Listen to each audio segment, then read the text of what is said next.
Tonight's big stories. The average IQ or intelligence quotient scores of Filipinos fall below average. That's according to a recent report by the World Population Review. The average IQ of Filipinos is at 81.64, way below the average pegged at around 100. We'll discuss this further with Dr. Zoe Arugay Magat, Membership Director of Mensa Philippines. Senator Jinggoy Estrada committed to push for an increase in the budget of the Armed Forces of the Philippines as it requested additional equipment to detect and monitor foreign incursions into the country. This comes after the lawmaker personally visited Pag-asa Island, which is one of the biggest islands in the disputed Spratlys in the South China Sea. And after taking back the crown as Southeast Asia's basketball kings, what's next for Gilas Pilipinas? We'll have a chat with Gilas head coach Chot Reyes on the game plan. Welcome to the show. I'm Gretchen Ho. I'm Chicky Brujel. And I'm Sean Yao. And ito na, Gilas is back in town. And looks like, we were asking them for interviews. Sabi nila, teka muna, papahingin muna natin yung mga boys because they deserve it. That's true. They really deserve it. Pero hindi natin papahingihin si Coach Chot kasi makakausap natin siya in just a while. Pero Gretch, ngayon nga, natapos na ang SEA Games. Alam naman natin anong susunod, di ba?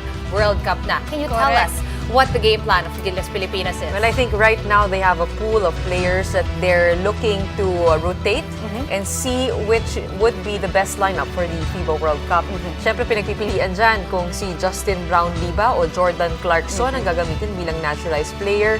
We have to get the game plan from Coach Chot Reyes, but I think nothing is set in stone yet. But as you can see, we're very, very near. And it's good news that we are coming off a gold medal win, so that puts us on high morale leading into the World Cup. And that morale is so important.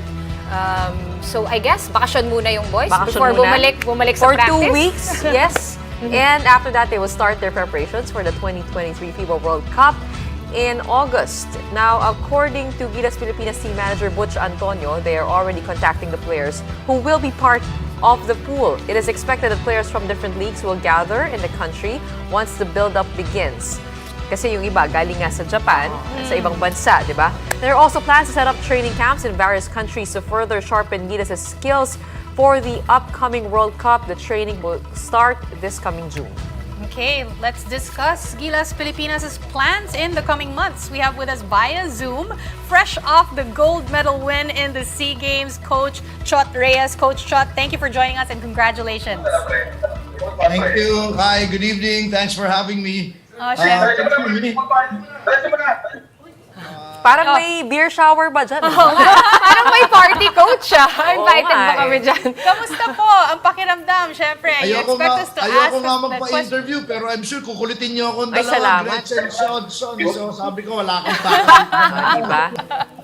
Kamusta po ang pakiramdam? Lalo na yung pressure, and yung mga komento from people. Yeah, well, it's really a sense of relief and satisfaction, of course, because you know that we were under a lot of pressure really to regain the gold for the country.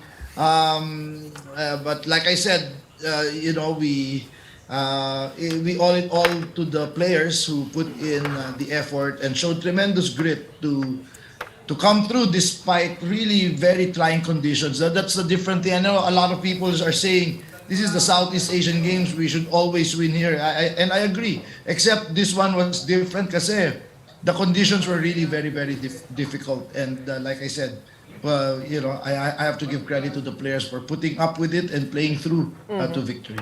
Well, Coach, speaking of conditions, eto nga, may sinabi nga si Coach Harry Savaya of Cambodia saying that, you blamed everything daw. As a coach, you blamed the weather, you blamed the players, and he says that he will teach you, if you want, about coaching in places like Europe. What do you have to say about that? I think he got affected by the heat. I think he's still hallucinating up to now. I think he said that because when we lost, the media asked me right after the game what my comments were about the game, and I said, we didn't have the real Justin Brownlee because he suffered from severe dehydration, and it was a different kind. It was I really, akin to suffocating. He really felt suffocated. Ang kapal ng air. It was so heavy in the venue. So just the first 2 minutes, he was already completely out. So I said we didn't see the real Justin Brownlee in this game. Maybe that's why he said that I blame the players. But I never blamed the players. I just stated the fact. Yung sa conditions, talagang fact yun. And everyone was talking about, not only me, every other coach and every other player. So, in the end, when we had the real Justin Brownlee, we were able to acclimatize and give him better recovery and hydration protocols. Then we saw the real Justin Brownlee in the semifinal match and in the final. And, I think we had the last laugh. Okay, Other than that, I don't want to comment on the coach. Ito na lang, Coach, ha? I wrote. Baling natin yung topic ngayon. So, before the SEA Games, everyone was really, really making abang dito sa lineup for Gilas. So, ang daming hindi nakapunta. And a lot are worrying and wondering now, sino ba ang masasama sa World Cup? Now, for sure, mas maraming willing sumama at nag-clear na ng schedule ahead of time. Can you talk us through, Coach, how the selection process will be and what major issues you're going to bump into with the selection process? I think one big obstacle that we've always wrestled with in the past is, the schedule of games, whether it's in the PBA, in Japan, Korea, every other tournament. That obstacle is going to be cleared now because every other tournament in the world is going to go on pause to make way for the World Cup. So I think that's one major issue that is going to be out of our way. So now it's going to be a matter of the coaching staff sitting down and really figuring out which is the best.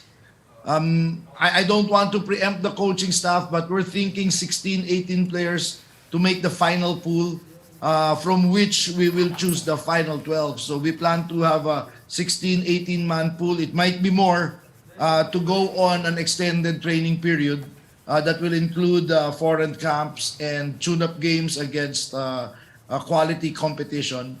And then that should give us a better idea of what the final composition is going to be, which is going to be the final 12-man roster. Ito na, Coach, elephant in the room, itatanong ko na, mabilis silang Justin Brownlee or Jordan Clarkson.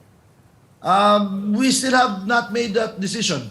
And like I say, when I say that nobody has a lock on any slot, it is a real, an honest statement.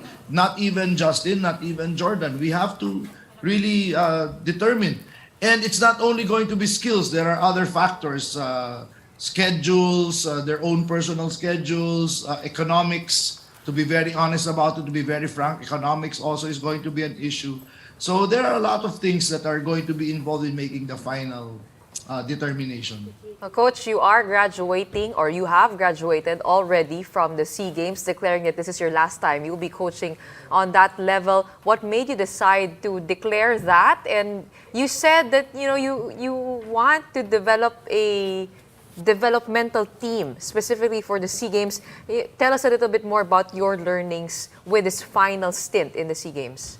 That's always been the case naman. We've always brought in what we used to call the candidates pool to the SEA Games. However, recent developments have necessitated that we bring the pros in. But I really think the Southeast Asian Games is a competition that has to be approached from a developmental aspect.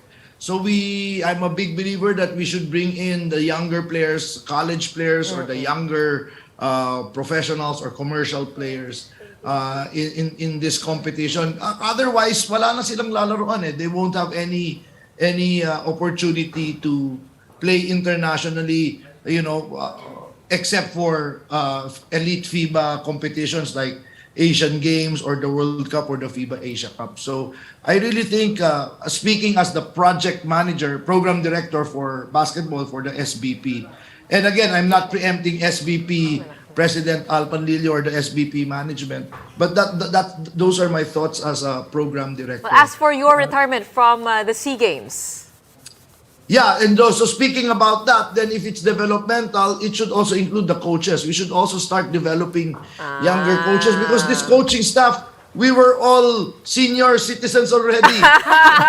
Kuya Jong, Chico, Kuya Tim Con, di ba? So, we have to, pass the torch. We have to pass the torch. Tama. That's a good mindset to have, and hopefully, we do take that seriously. I mean, coming from you. Congratulations once again. Please do enjoy your 2-week break.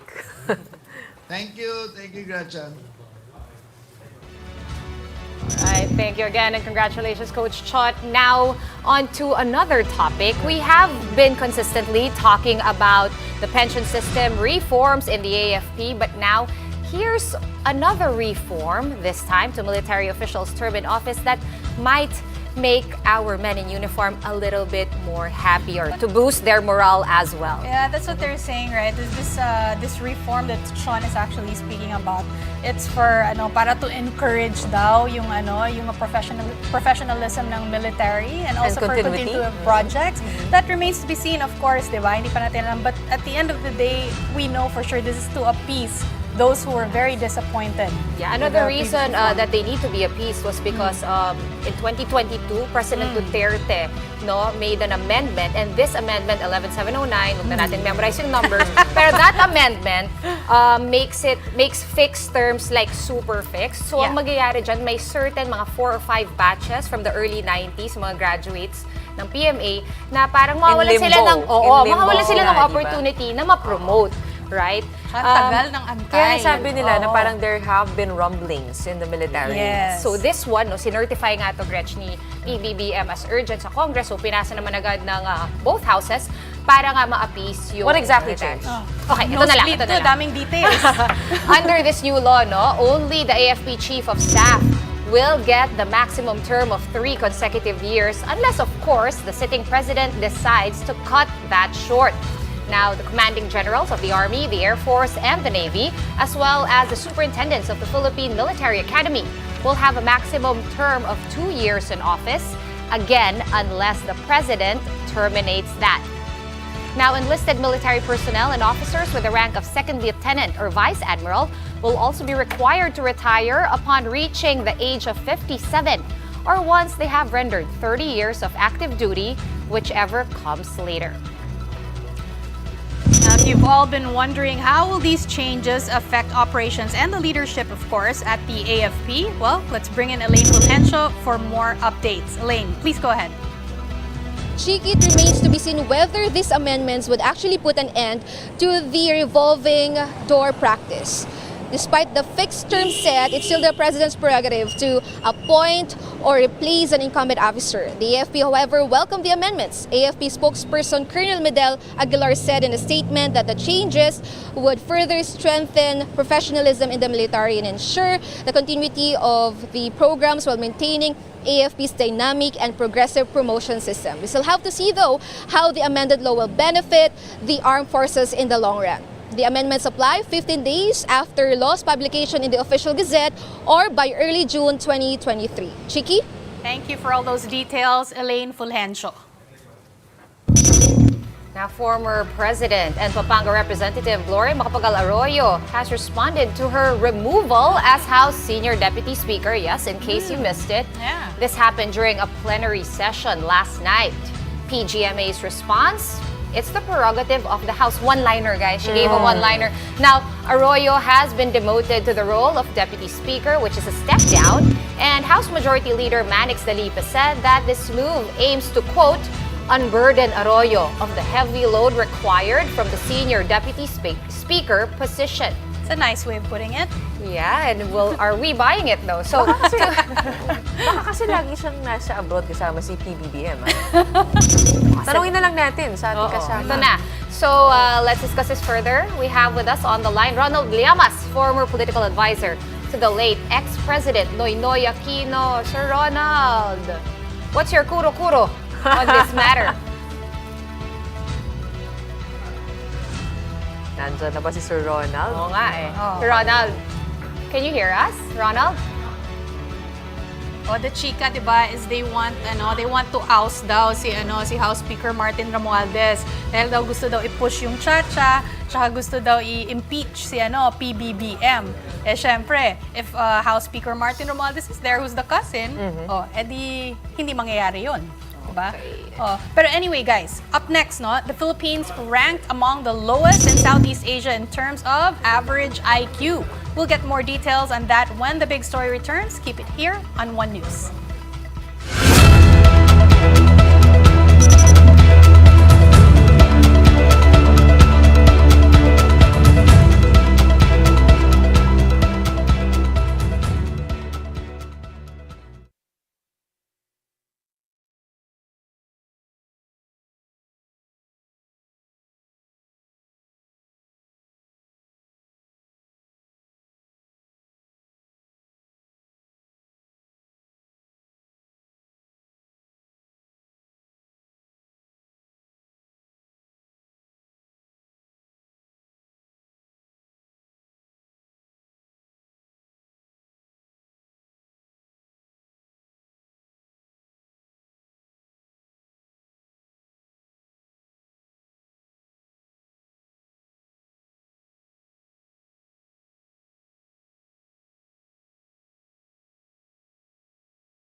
You're still watching the big story here on One News.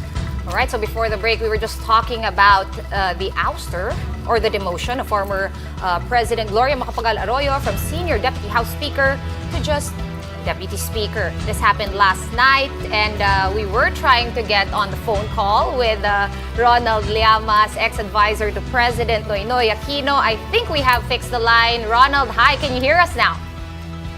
Hi, good evening. Hi, good evening.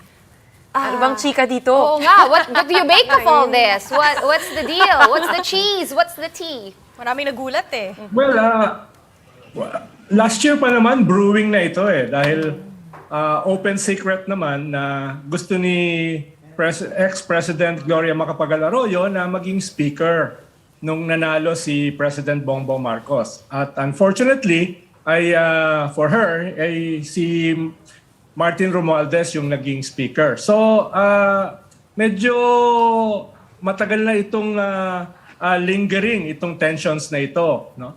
At hindi nakakagulat na nangyari itong ano bang tawag dito, demotion. Demotion. No? At kung narinig nyo yung statement ng office ni Gloria Macapagal Arroyo, ang sabi niya ay prerogative naman ito ng House na baguhin yung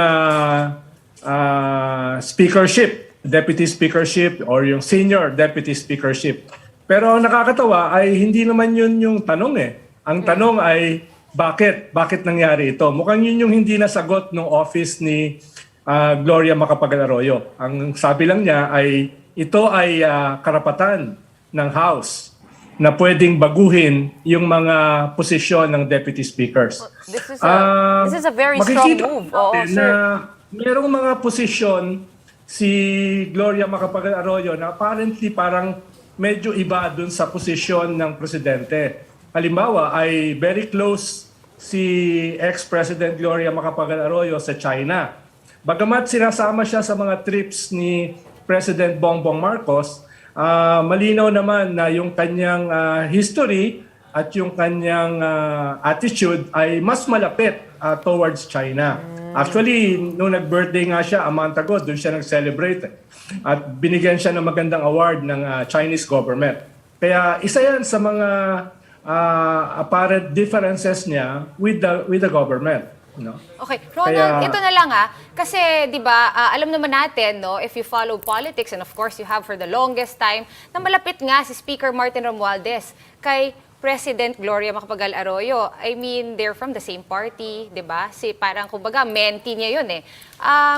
Naririnig rin natin, the last time you were with us here on The Big Story, pinag-uusapan natin itong mga cabinet appointments and they were all, I think the common denominator was malalapit sila lahat kay President Gloria Macapagal Arroyo. So, anong klaseng shift ba ang nagyayari dito? Well, malinaw naman kasi sa Pilipinas, especially sa mga bansang katulad natin, wala namang permanent friends. Wala ring permanent enemies. There are permanent interests.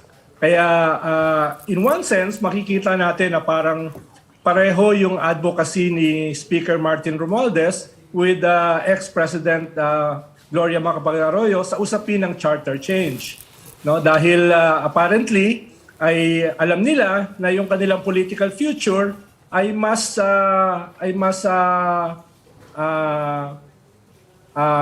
realistic kung tayo ay mag-shift sa isang parliamentary system.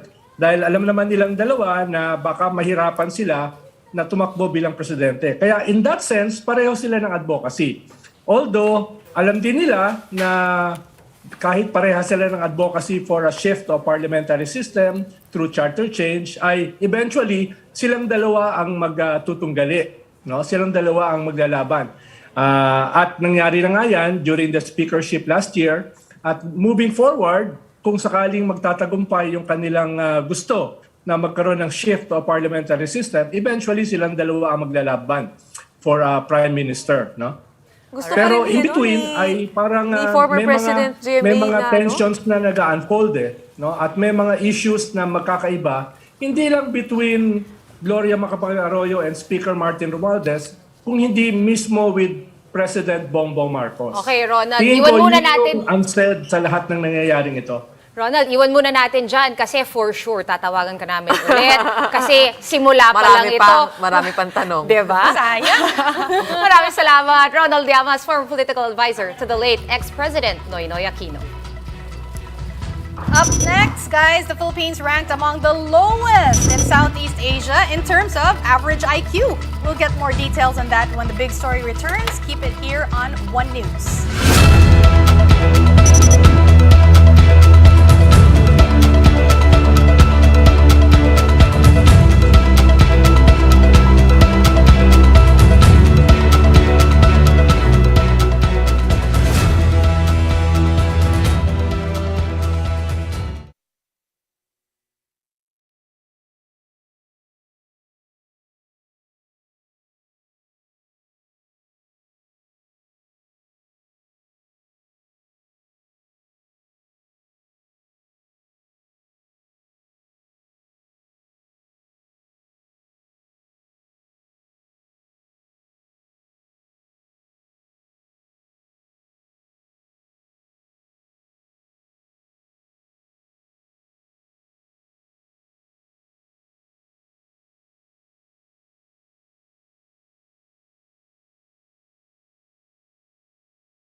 You're still watching the big story here on One News.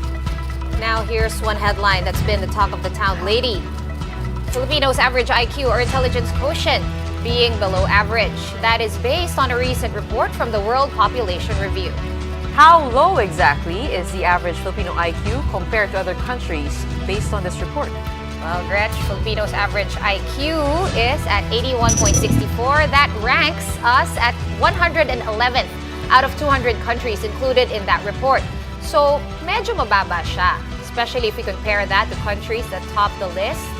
A lot of these are Asian countries. Number one is Japan, where the average IQ is at 106.48, followed by Taiwan at 106.47 and Singapore at 105.89. Also in the top 5 is Hong Kong, China, and South Korea.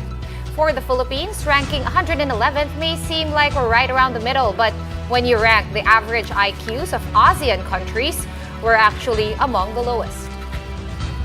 So of course, leading the pack is Singapore with 105.89, followed by Cambodia at 99.75, then Myanmar at 91.18. The Philippines is among the bottom 4, falling just behind Brunei at 87.58. Ranking lower than the Philippines, we have Laos with 80.99, Indonesia and Timor-Leste with an average IQ of 78.41. Now to join us for a discussion on this, we have with us on the show Dr. Zoe Arugay-Magat, Membership Director of Mensa Philippines. She is joining us over the line. Mensa is the largest and oldest high IQ society in the world. Dr. Magat, welcome to The Big Story. Hello, welcome. Thank you so much for having me. Okay, Dr. Magat, to what can we attribute this below average IQ in the Philippines? We know we have problems in the educational sector when it comes to nutrition, when it comes to lack of classrooms. I mean, time and time again, we've heard about these problems. Pero meron bang bago na factor that you've seen in the past years? Yeah, I do notice some things, but I think we also have to first ask about the methodology of how this information came about. There are a lot of reports also surfacing right now that the methodology is questionable and the way that the researcher came to a conclusion was also questionable. But let's say, for instance, that this was a sound methodology, because it's not surprising also to have reports that we are not faring well. So we can attribute this to many factors. You already mentioned nutrition and health, because these are important in brain development, right? We can also attribute this to the kind of environment that we have, the exposure to toxicity perhaps, maybe educational system, or maybe the opportunities for learning. But there are so many others that we can consider. One, I think we have to look into is that culture of learning and the culture of smart shaming. If we promote a culture of smart shaming, then, yung mga tao na lang, they will just accept na, oh, hanggang doon na lang tayo, right? So I think that's one of the other factors that we have to consider. Well, it is good to look at the whole context of this study, as you mentioned, the methodology, but it does point us to certain things that we need to improve on the education sector. It highlights definitely those problems. Thank you very much. I'm sorry we don't have a lot of time today, but we hopefully will get you on another show. Thank you for joining us today. And unfortunately, that's it for the show tonight. No, kulang sa oras, Nabitin diba? tayo, nabitin tayo. We are one. Ronald Llamas. We are One News, all sides, all the time. This has been The Big Story. Thank you and good night.